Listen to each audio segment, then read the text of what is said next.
আমরা গত পরশুদিন যুক্তরাষ্ট্রের বাণিজ্য মন্ত্রীকে আমাদের করণীয় সম্পর্কে একটা পত্র দিয়েছি। আমরা আশা করছি একটা জবাবের অপেক্ষায় আছি এবং আমরা আমন্ত্রণের অপেক্ষায় আছি। জবাব এবং আমন্ত্রণ পেলে আমরা ইনশাল্লাহ অ্যাজ এ গ্রুপ আমাদের যে নেগোসিয়েশন টিম আছে আমরা সকলে একত্রে মিলে যাবো ইনশাল্লাহ। অবশ্যই সেটা আমাদের জন্য যেরকম প্রয়োজন যুক্তরাষ্ট্রের জন্যও প্রয়োজন। যুক্তরাষ্ট্র এবং আমরা এই বিষয়ে আমাদের কর্মকাণ্ড কোনো স্থবিরতা নেই, আমাদের কর্মকাণ্ড যথেষ্ট গতিশীলতার সাথে আগাচ্ছে এবং আমরা আমাদের অবস্থানগুলোকে মানে সঠিকভাবে তুলে ধরেছি। সক্ষমতার ভিত্তিতে আমাদের যা করণীয় সেই তুলে ধরার পরিপ্রেক্ষিতে আমরা এখন আমাদের ওনাদের থেকে যেটা বলেছে আমন্ত্রণের অপেক্ষায় আছে, আমন্ত্রণ পেলেই চলে যাব। এই জিনিসটা আপনাদেরকে একটা জিনিস বুঝতে হবে যে যুক্তরাষ্ট্র তাদের ন্যাশনাল ইমার্জেন্সি মানে ইনভোক করেছে বা ন্যাশনাল ইমার্জেন্সির বিনিময়ে কাজটা করছে।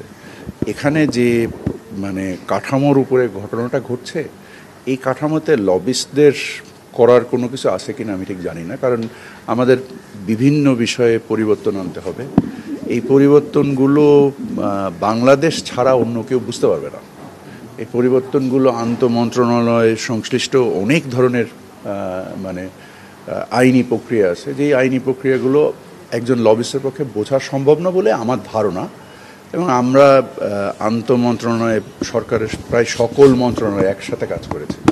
গত 15 দিন দিন রাত কাজ হয়েছে এটার উপরে হয়ে আমরা আমাদের অবস্থান তুলে ধরেছি। আশা করছি ওনাদের আমন্ত্রণ পেলে আমরা চলে যাব। আমরা একটা অনলাইন মিটিং হয়তোবা শিডিউল পাচ্ছি আজকালকের ভিতরেই।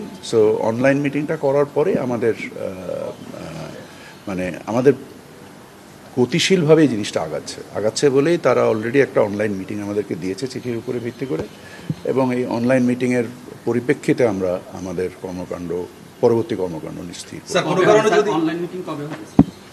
সম্ভবত কালকে কোনো কারণে যদি 1 তারিখের শিডিউলটা এর আগে শিডিউল না পাওয়া যায়, পরবর্তী 1 তারিখে পরবর্তীতে আশা করা যায় অবশ্যই হবে, ইনশাল্লাহ।